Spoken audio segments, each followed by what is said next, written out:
Pernah nggak sih kalian merasa lebih semangat karena mendapatkan pujian dari orang tua, atau justru langsung mengerjakan tugas karena takut akan hukuman yang diberikan oleh orang tua? Tanpa kita sadari, kedua hal penting ini sering terjadi di kehidupan kita sehari-hari dan memiliki pengaruh cukup besar terhadap motivasi belajar.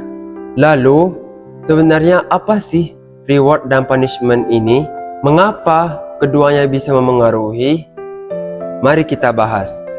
Perkenalkan, nama saya Raid Mutaram dengan NIM 12108131099. Video ini dibuat untuk memenuhi mata kuliah psikologi pembelajaran dengan dosen pengampu Ibu Elvi Unia MPD.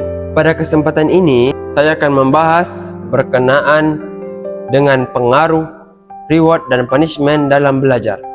Dalam psikologi pembelajaran, reward adalah penghargaan atau hadiah setelah seseorang melakukan perilaku yang diharapkan. Reward tidak selalu berupa uang atau barang. Pujian, tepuk tangan, nilai yang baik, sertifikat penghargaan, hingga pengakuan atas usaha seseorang. Sementara punishment, hukuman yang diberikan untuk mengurangi perilaku yang tidak diinginkan. Tujuan punishment bukan untuk menyakiti, melainkan untuk membantu seseorang dalam memahami kesalahan dan memperbaiki perilakunya. Konsep reward dan punishment banyak dijelaskan dalam teori behaviorisme yang dikembangkan oleh B.F. Skinner. Menurut teori ini, perilaku manusia dapat dibentuk melalui penguatan dan konsekuensi yang diterimanya.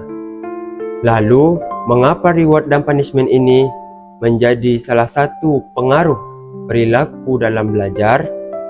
Karena pada dasarnya manusia biasa untuk mengulangi perilakunya yang menghasilkan pengalaman yang menyenangkan dan menghindari perilaku yang membuat ketidaknyamanan. Ketika seseorang mendapatkan penghargaan, ia akan merasa dihargai dan termotivasi oleh. Ketika seseorang menerima konsekuensi dari perilakunya, ia akan lebih berhati-hati agar tidak mengulangi kesalahan tersebut. Sebagai contoh, ketika seorang siswa diberikan nilai yang tinggi lalu dipuji oleh gurunya, maka ia akan bangga dan merasa percaya diri. Perasaan yang positif tersebut dapat meningkatkan motivasinya untuk belajar terus-menerus. Contoh lainnya, seperti sekolah sering memberikan penghargaan kepada anak muridnya berupa sertifikat, penghargaan, dan lain sebagainya. Penghargaan semacam ini dapat meningkatkan motivasi bagi siswa lainnya untuk mencapai prestasi yang sama. Dalam lingkungan keluarga, reward sering digunakan hanya seperti orang tua memberikan penghargaan atau hadiah kepada anaknya ketika mencapai target-target tertentu. Apresiasi semacam itu dapat membuat anak merasa lebih dihargai dan termotivasi untuk terus belajar dengan lebih baik. Di sisi lain, punishment juga memiliki pengaruh terhadap perilaku belajar.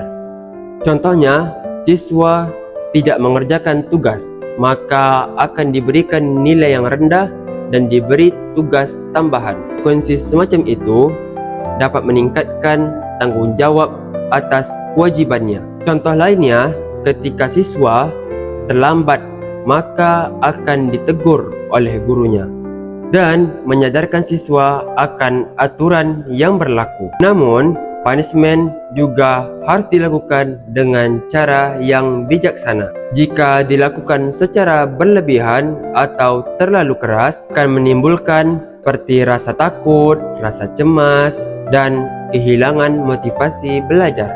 Meskipun demikian, punishment tetap diberlakukan dalam kondisi tertentu dalam menegakkan aturan dan membentuk kedisiplinan. Yang terpenting adalah penggunaan reward dan punishment haruslah seimbang serta berorientasi pada perkembangan peserta didik. Pembahasan yang telah disampaikan bahawa reward dan punishment merupakan strategi yang dapat mempengaruhi perilaku belajar seseorang.